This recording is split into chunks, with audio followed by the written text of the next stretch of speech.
Olá, pessoal, sejam bem-vindos para mais um conteúdo do Café com Teologia. Hoje, especificamente, é o nosso momento de falarmos sobre a espiritualidade. Vou deixar uma dica logo de início para quem quer ler e principalmente estudar a Bíblia, que é esta Bíblia aqui, que já está um pouco desgastada, mas é a Bíblia TEB, uma Bíblia imensa, como vocês podem imaginar. Essa versão, além dos livros da Bíblia, tem estudos de cada livro, de cada seção do texto bíblico, e é considerada uma das melhores Bíblias em português. Se você quiser conhecê-la, tem o link aqui na descrição, como tem o link de várias outras possibilidades para você dar uma olhadinha ali também. Você sabe muito bem, se não sabe, eu vou lhe contar, que a Bíblia nos apresenta uma proposta de espiritualidade que é bem diferente da proposta de mágica que algumas instituições religiosas e pregadores costumam falar por aí. Para muitas pessoas, a fé e até os textos bíblicos funcionam como uma espécie de passe de mágica. Se você seguir uma receitinha milagrosa, tudo que estiver errado na sua vida vai dar certo e todos os quadros negativos serão transformados em verdadeiros triunfos que você usufruirá a partir de então. Na vida real, as coisas são bem diferentes do que esse mundo de fantasia que algumas pessoas tentam nos vender. A vida real é concreta, ela se faz no dia a dia e ela tem bons momentos, mas também tem momentos desafiadores. Ela tem boas notícias, boas perspectivas, mas também, às vezes, ela nos surpreende com notícias que a gente não gostaria de receber. A vida é como uma estrada, né? Que tem momentos em que ela está plana, lisa, asfaltada, segura, outros momentos de subida, outros momentos de descida, outros momentos em que tem trechos da estrada que estão escurecidos, esburacados, com quebra-molas. Enfim, essa é um pouco da nossa existência, né? E a existência terrena, ela possui os seus desafios ao longo do nosso dia a dia. E eu quero contar para você a história de uma pessoa muito interessante, cujo texto se encontra no Evangelho de Marcos, capítulo 10, a partir do versículo 46, que diz: "E foram para Jericó. Quando ele saía de Jericó, juntamente com os discípulos e numerosa multidão, Bartimeu, o cego mendigo, filho de Timeu, estava assentado à beira do caminho. E ouvindo que era Jesus, o Nazareno, pôs-se a clamar: Jesus, filho de Davi, tem compaixão de mim. E muitos o repreendiam para que se calasse, mas ele cada vez gritava mais alto: Filho de Davi, tem misericórdia de mim. Parou Jesus e disse: Chamai-o. Chamaram então o cego, dizendo-lhe: Tem bom ânimo, levanta-te, ele te chama. Lançando de si a capa, levantou-se de um salto e foi ter com Jesus. Perguntou-lhe Jesus: Que queres que eu te faça? E respondeu o cego: Mestre, que eu torne a ver. Então Jesus lhe disse: Vai, a tua fé te salvou. E imediatamente tornou a ver e seguia Jesus estrada afora. Bom, essa é uma passagem conhecida até, né? Uma passagem que fala de um momento em que Jesus estava atravessando alguma cidade, alguma localidade, especificamente pela região de Jericó, e nessa região ele se encontra, ou vai se encontrar posteriormente, com um homem que estava numa situação de vulnerabilidade.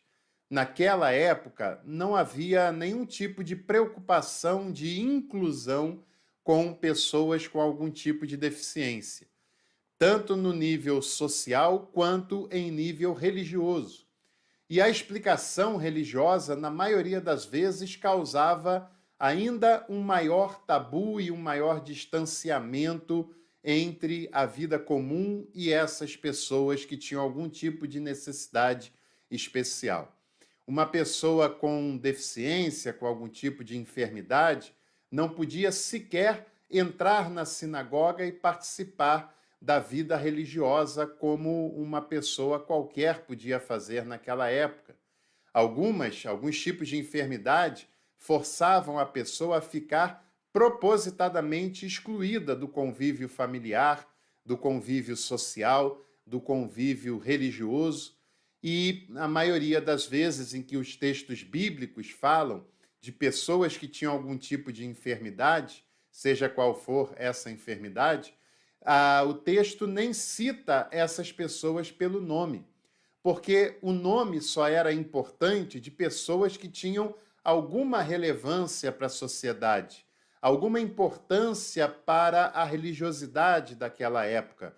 Pessoas comuns, pessoas do povo, pessoas ainda mais que passavam por alguma enfermidade ou alguma deficiência, não eram sequer citadas pelos seus nomes.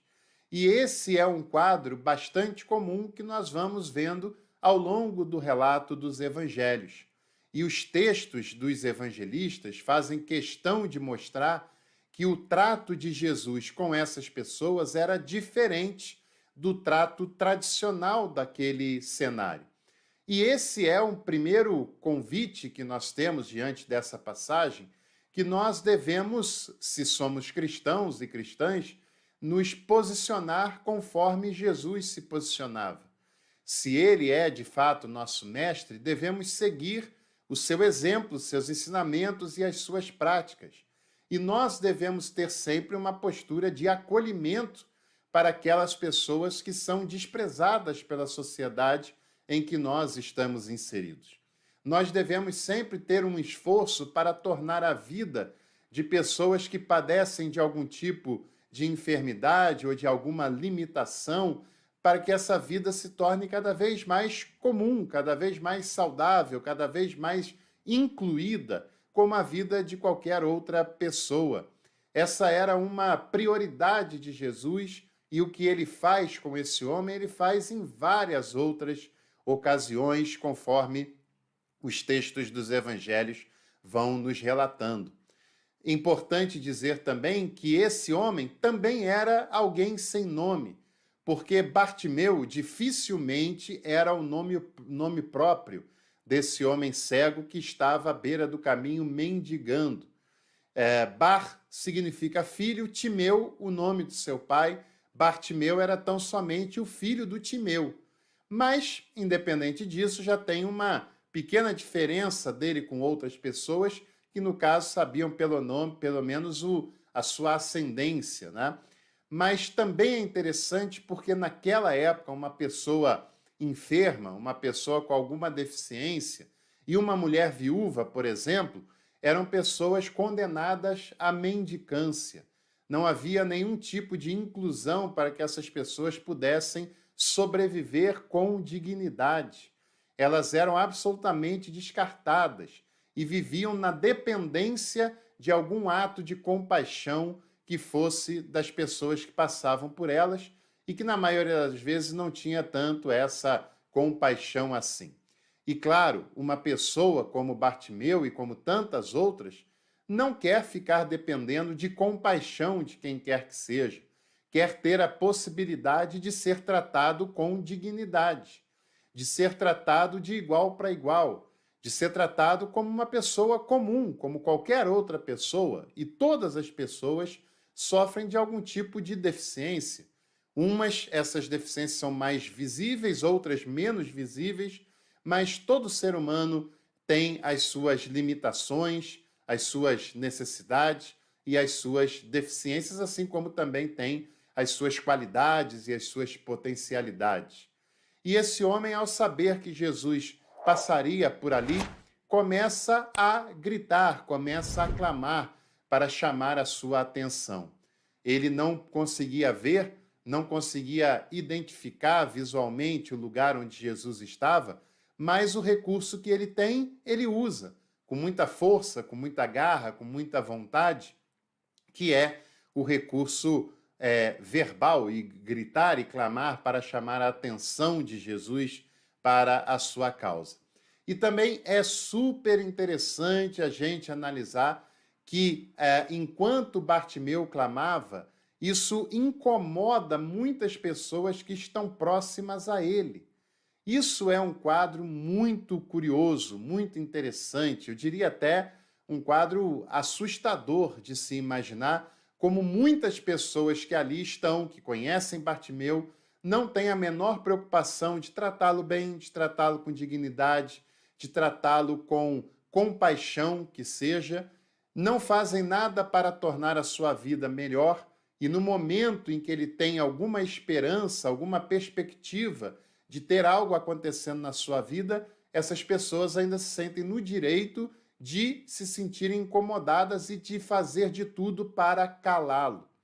Tem muitas pessoas que não fazem absolutamente nada por ninguém, que não se importam com ninguém, que não se interessam pela vida de ninguém.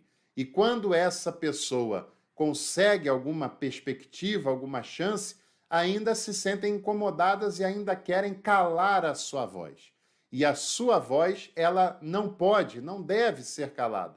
Quando você clama por aquilo que é justo, por aquilo que é digno, por aquilo que é necessário, a sua voz, ela não pode ser calada e você não deve se intimidar e se calar pelas vozes daqueles que nunca fizeram nada pelo seu bem-estar, pela sua dignidade e que ainda se sentem no direito de se incomodar quando você pleiteia por isso. Bartimeu teve a dignidade de clamar até ser ouvido e de não permitir que a sua voz fosse calada por quem quer que seja. Ele quis clamar, ele precisava clamar e ele o faz até que a sua voz é atendida, é ouvida. E ele não se intimidou com todas as outras vozes contrárias a ele, com todas as outras vozes que queriam silenciá-lo. Até que Jesus o ouviu e mandou chamá-lo até ele. E aí muitos daqueles que queriam calá-lo antes, agora estão lhe dizendo para ter bom ânimo, porque Jesus queria vê-lo. Muitas pessoas que atravessam a nossa vida são como essa multidão que atravessou a vida de Bartimeu. Não fazem nada para tornar a vida melhor. Quando você tem uma perspectiva, querem te calar, e quando elas não conseguem te calar, quando você tem a determinação para continuar clamando pelo que é justo, e quando as coisas vão melhor para você, elas ainda querem parecer que estavam do seu lado em todos os momentos. Foi assim que fizeram com Bartimeu. Enquanto ninguém o ouvia, queriam calá-lo. Quando Jesus o ouviu e mandou chamá-lo, todas aquelas pessoas, ou a maioria, começam a consolá-lo, começam a dar atenção para ele, começam a falar com ele. Enfim, precisamos estar atentos para pessoas que se comportam dessa maneira, porque infelizmente elas não são raras. Agora, o que elas falam para Bartimeu é um bom ingrediente: ter bom ânimo, se levantar e ir ao encontro daquele que o ouve, daquele que te chama, né? Então, não se esqueça de ter bom ânimo nos momentos de tribulação, de dificuldade. Não é fácil, mas é o momento que você mais precisa de bom ânimo. Não se esqueça de se levantar. Não fique prostrado, caído, não rasteje, não caia diante das suas dificuldades. Tenha dignidade, tenha força, tenha ânimo, tenha esperança e mais tenha fé. Fé de que o amanhã pode ser melhor do que hoje. Fé de que outras coisas virão na sua vida. Fé de que essas dificuldades também vão passar, também são passageiras e outras coisas acontecerão por aí. E fé também de acreditar que ele para te ouvir, que ele te chama, que ele quer se encontrar com você, pois se importa com você. E quando Bartimeu ouve isso, ele salta, ele pula, ele se alegra, ele se enche de ânimo. E diante de Jesus, ele o pergunta: o que queres que eu te faça? E Bartimeu diz: eu quero voltar a ver.